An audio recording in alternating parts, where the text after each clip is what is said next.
Hello everybody, hopefully you can hear me okay. This is my first time doing a live stream like this, and so there may be a few quirks along the way, but I know that this is a lens, the new Tamron 70-180mm F2.8 VXD lens. This is for Sony FE and full frame mirrorless, and so this is a lens I know that a lot of you have been really highly anticipating, and I've seen just looking at like message boards and things like that, that there's been a lot of questions and curiosity about this particular lens, particularly since the early examples in the series, starting off with the 28 to 75 millimeter and then the 17 to 28 millimeter. Both of these lenses have been really well received and considered to be, reasonably priced and certainly reasonably sized. And so, of course, the hope was that the 70 to 180 would continue in that trend. And so I know that this medium is not as precise as what I'll do when I do my full review. But anyway, this gives you at least a little bit of a visual comparison of how these all kind of fit together. So yes, I mean, obviously the 70 to 180 is the largest lens of the series thus far. But just to give you an example of a comparison point, I've got the Sony 135mm f1.8 GM, which yes, I will be releasing a review on this lens soon, and it is amazing. However, if you look at these size-wise, the Tamron zoom is a little bit longer. However, it is lighter, and beyond that, it is narrower, and so it retains that 67mm front filter thread, which is pretty awesome, the fact that they managed to make this lens and to share that commonality. Now, part of the way that they managed to make a zoom like this work and make it fairly compact is the fact that unlike most 70 to 200mm type lenses, all of the ones that I've used, they are all internally zooming. This does zoom out a little bit, and so fortunately the zoom action is nice and smooth. There's no hiccups, no sticky points there along the way, and so a nice wide zoom ring and everything zooms out just fine, so no problem there. You'll see that in this case they managed to retain that 67mm front filter thread by basically by almost going in at the filter thread from the width of the lens itself. The included lens hood feels a little bit more robust than the lens hoods from the either the 17 to 28 or from the 28 to 75, and so it bayonets into place. There is no lock mechanism, and like the other lenses in this series, there are no switches on here. The only thing you've got is, because this is an externally zooming lens, there is a zoom lock here to help to prevent zoom creep from taking place. And so anyway, that gives you a little idea of some of the functionality of the lens itself there. Now, as we go, I do want to open up for photos, or for questions, I should say, not photos. I'm going to show you some photos in just a moment. But if you have questions, I know that some of you have posed questions already in advance when I kind of told the community that I would be running this. And so what I'm going to do actually right now is to just jump on to the community and to make sure that you all have access to the link here for the live stream. And so if you'll just give me a second, I will get that up for you. And since a lot of you have already plugged in, so I'm just going to share, here's the link to the live stream.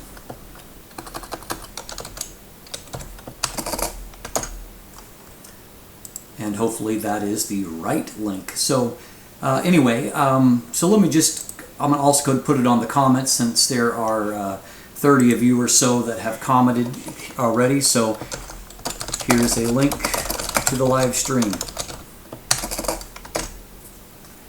So hopefully you will all be able to come and find me through that. So let's take a look at how it looks mounted on a camera. And so I've actually, for my initial kind of run out from the photos that I'm going to share with you in a couple of minutes, I went out with it mounted actually on the A7R Mark III, which I'm filming on at the moment. So here it is mounted on my A9. So even on the R3, one of the things that I will quickly point out is that this lens is an amazing focusing lens. I mean, we're talking right up there as fast as anything that I have ever shot with, even at 180 millimeters. Sometimes with zoom lenses, they're fast on the wide end, where there's a little bit less stress on the lens elements and the focus motor, really. But at 180 millimeters, they have to, or the telephoto end, they have to work harder. In this case, I can go from, basically minimum focus to infinity without, and even in real world use, it's like I wasn't even hardly thinking about it. I mean, focus just took place. It was that quick. And so focus motor is also very, very quiet, as has been the case with the RXD motors on the other lenses. Now this one they actually call a VXD lens. And so VXD stands for Voice Coil Extreme Torque Drive. And so Tamron seems to love very descriptive names for their focus motors, and lots of them. There's probably at this point around 8 different focus motors that I have I've encountered in Tamron lenses, and so this is yet another new one.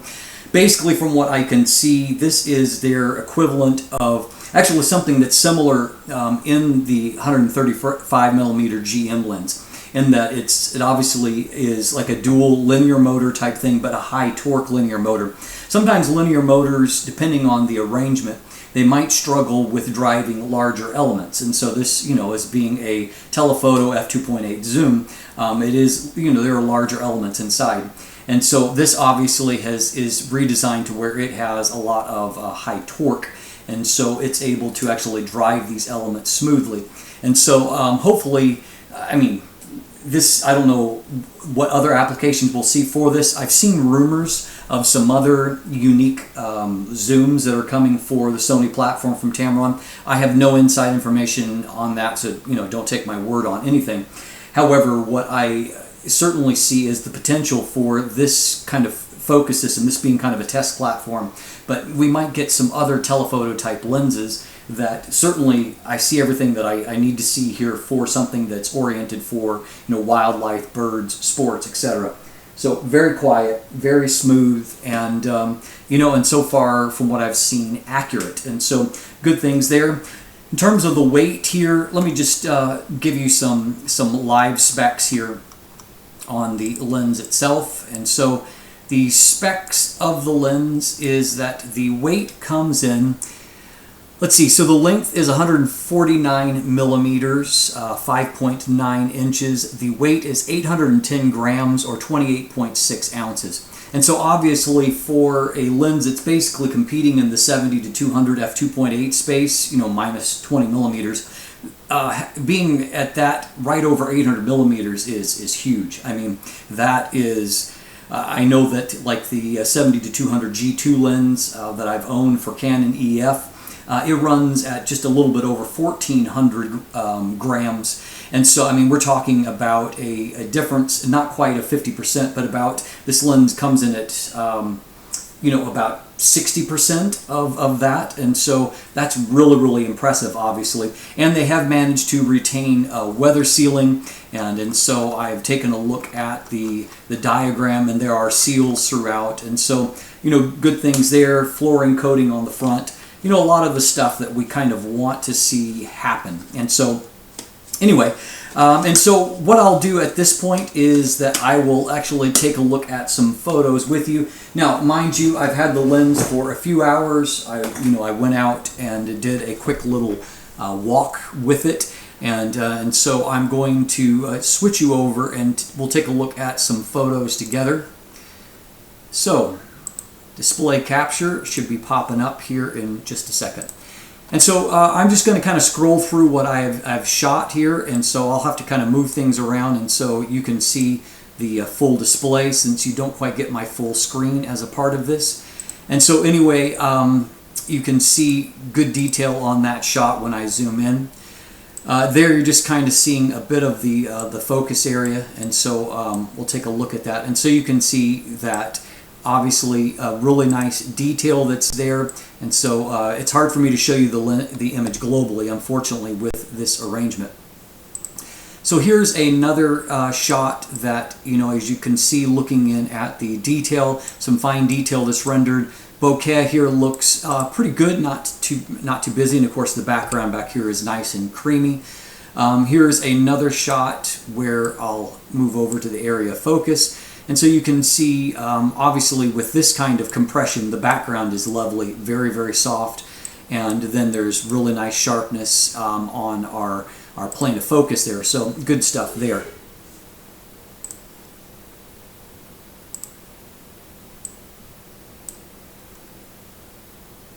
Let me just see if I can't slide this over, and so you can maybe get a little better sense of, there we go. I think that's better. And so here you can see once again, this is at 70 millimeters, the last one was at 180 millimeters. And so we can see there is I'm not seeing really any chromatic aberrations. What I'm also not seeing, which is interesting, is that there's not a profile yet. I mean, the lens hasn't even really dropped to retail yet. But what I am seeing is that despite there not being a profile as of yet, I don't see a whole lot that has stood out to me that needs correction. Not a really heavy vignette or anything. And so here, if we kind of look off towards the corner, you can see that at 170 millimeters, the corner in f2.8, the corner is not particularly dark, and so nothing too scary there. Here's a good opportunity for some longitudinal chromatic aberration. Not seeing a whole lot.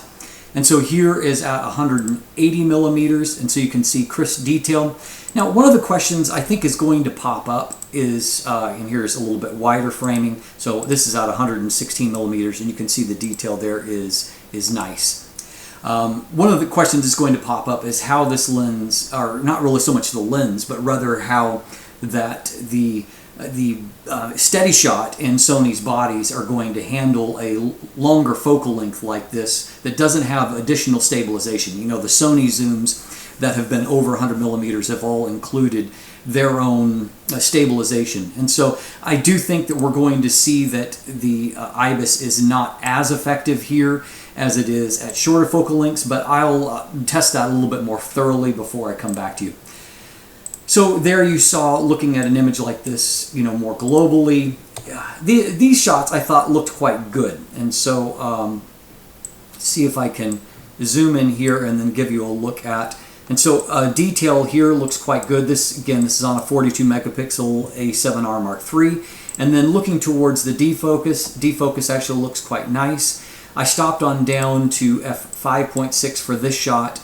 And so here you can see once again that the bokeh looks pretty decent.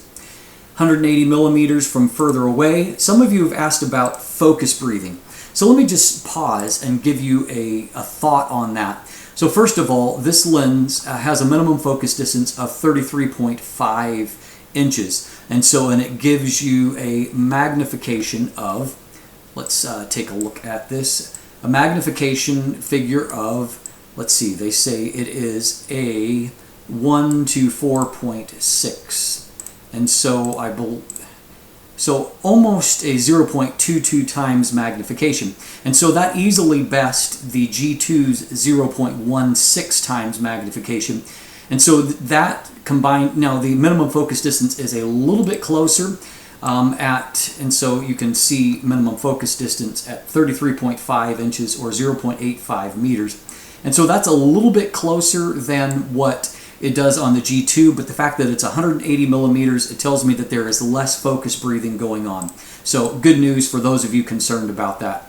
And so here, detail looks really, really crisp. I liked that a lot.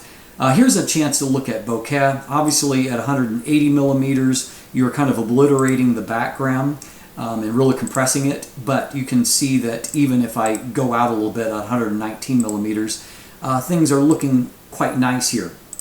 Here's an interesting shot for you because this is, kind of infinity at around 70 millimeters, 74 millimeters. And so what I'm seeing even at f2.8 is good sharpness right out to the edge of the frame. And so, and also on the other side, good centering from what I can see, and nice detail, no longitudinal chromatic aberration, and no real lateral chromatic aberration near the edges of the frame as well. Now there's what it looks like zoomed in to 180 millimeters, standing in the same spot. Now this at this is 1/320th of a second. So this is what made me question whether the IBIS is going to do as good a job, because it seems to me, from what I can tell in other images, that the lens is very sharp at 180 millimeters, but it seems a little bit softer here. And so anyway, so here's at f4 at, and we're back at 70 millimeters. It looks really, I mean, it looked great at f2.8. It looked really fantastic at f4, and so super sharp lens, no problem there. And let's just see if there's anything else that stood out that I wanted to share with you. You know, again, looks nice and crisp on the point of focus. Here's another chance for the bokeh to, you know, for you to see bokeh. And so looks, you know, good and crisp there. And then the bokeh looks nice as well. And colors look good. I mean, I'll test that a little bit more thoroughly, but anyway, that gives you some very early images on looking at the images itself from the lens. So back to me, and so at this point, I don't know if I have managed to get everything here correct, and so I haven't seen any live questions that have popped up yet, but I also, like I said, I may not be getting things exactly right.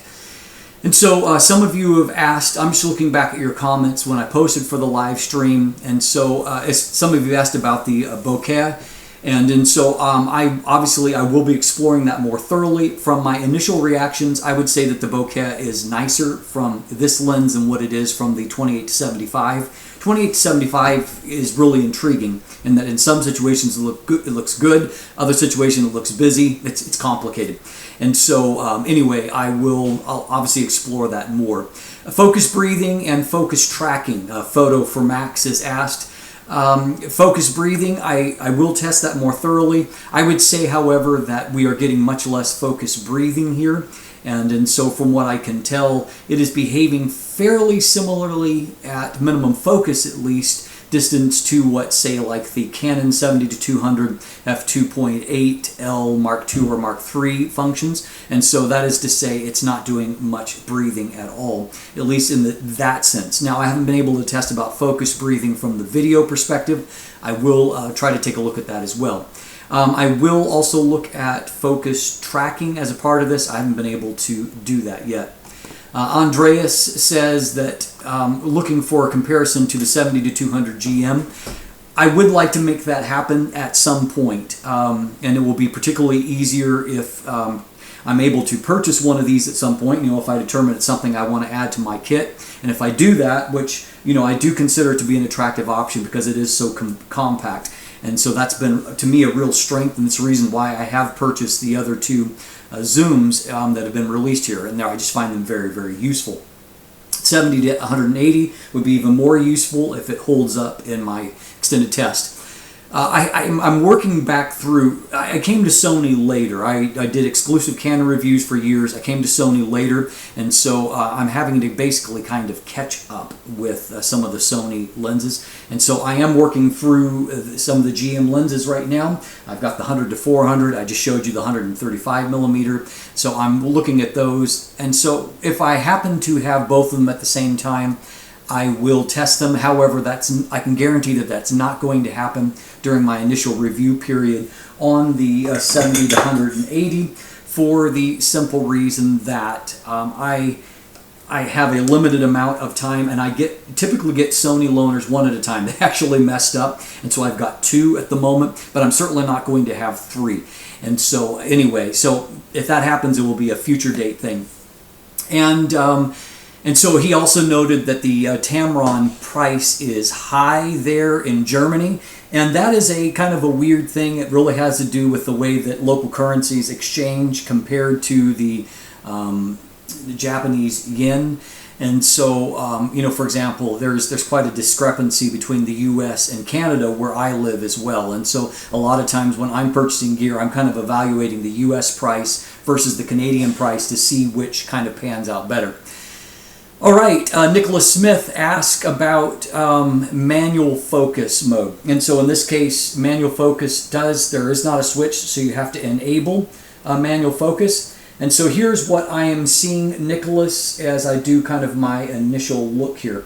And so first of all, what I do see is that the focus action is fairly slow. You're doing a lot of rotations to focus here, and so that is somewhat interesting to me. There's actually a pretty good amount of damping. I would say that the feel is better than what the first two have been, but the actual amount of focus throw is fairly significant. Now you get the automatic magnification on the back of the camera. Obviously you get focus overlays, all those things. I would say from the focus speed, however, from manual focus, I would personally use it more if I was having a hard time nailing focus in a complicated situation, and I just wanted to make a finite adjustment. So anyway, looking on down, let's see, there's some just making brand new comments, and so Eric is saying, they've put a brand new motor in this, would love to see an AF comparison. And so I certainly will do that. Someone's asking about APS-C. At this point, at the moment, I don't actually have a Sony APS-C body. What I've been doing when I'm testing APS-C lenses is that fortunately on the A7R Mark III, the crop mode is 18 megapixels, so allows me to get an accurate sense of lenses. And so my thought is that if I bump up to the R4 at some point, that's actually the highest resolution available for Sony APS-C right now. And so anyway, just note that I won't be giving you APS-C specific observations, as far as it would autofocus on an A6400 or an A6600. And so anyway, so just note that. Image stabilization, yeah, somebody has asked that question, compares to lens stabilization, and they keep hearing that sensor stabilization is less effective at longer focal lengths. That's from Sleepless Giant. I think that is possibly true, and I'll explore that a little bit more thoroughly. Someone else is wanting to know if it's a real 180 MFD, and so yeah, certainly we'll check that.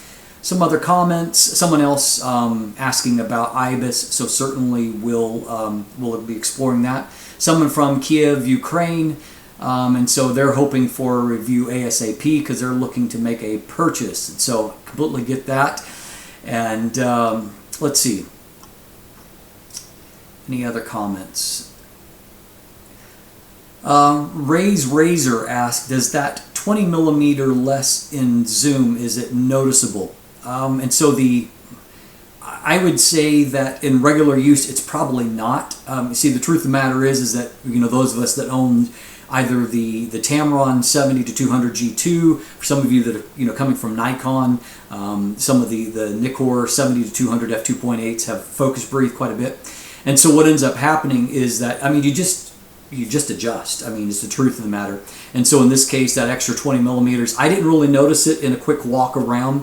If I was doing a side-by-side comparison, I might notice it. But again, if the comparison was to the G2, it would depend on the focus distance. I would guess at close to medium focus distances, the 70-180 is probably just as long in its behavior. Olke Gasser asks, why not 70-200 f2.8? And I think that the quick answer to that is that, as we've seen with all of this series, for example, with the 28-75, Tamron elected to not go to 24mm. And so what that allowed them to do is engineer for a smaller lens. With the 17-28, again, it's a more limited focal length. And so byproduct of that is it's really compact for an f2.8 zoom. Wide-angle zoom. And so in this case, I think that they went for the same approach. Obviously, when they were engineering, leaving off that 20mm allowed them to create a lens that was this size instead of a lens that is several inches longer and weighs an additional 300 or 400 grams. And so anyway, and I realize I'm mixing my measurements there. That's the reality of being American and having lived in Canada for over 20 years at this point. And so I'm stuck between two worlds. And so anyway, I think I've worked through those that you had already posed, and so I'm not seeing any new questions at this point. And so obviously I still will be doing a thorough review, my typical review with both the definitive and standard review. That's still a couple of weeks out because I'm deliberate in my process. I want to make sure I get things right before I share them with you. So I certainly will be sharing all of those things when we get there. However, I hope that this, gives you some quick answers to some questions you may have. And anyway, and so I hope that this has helped. And so once again, look in the description down below. I will add linkage there as soon as I get an image gallery up, and so you can go back and look at these photos a little bit better than the the way that I've been able to do it through OBS today. And so anyway, stay tuned for that. There's buying links there. However, the only place that allows you to pre-order right now seems to be B&H. Of the links that I have there. And I do note that B&H is already considering this to be a bestseller, which tells me they've got a lot of pre-orders. And that's not surprising because the first two of these zooms from Tamron have been extremely popular. And in fact, the 28-75, when it came out in its first year, it was the best-selling lens in the world. And so Tamron, if everything pans out here, they may have another such hit on their hands. And so I hope to give you more thorough information on that when we get there. Anyway, hope this has helped. As always, thanks for watching today, and have a great day.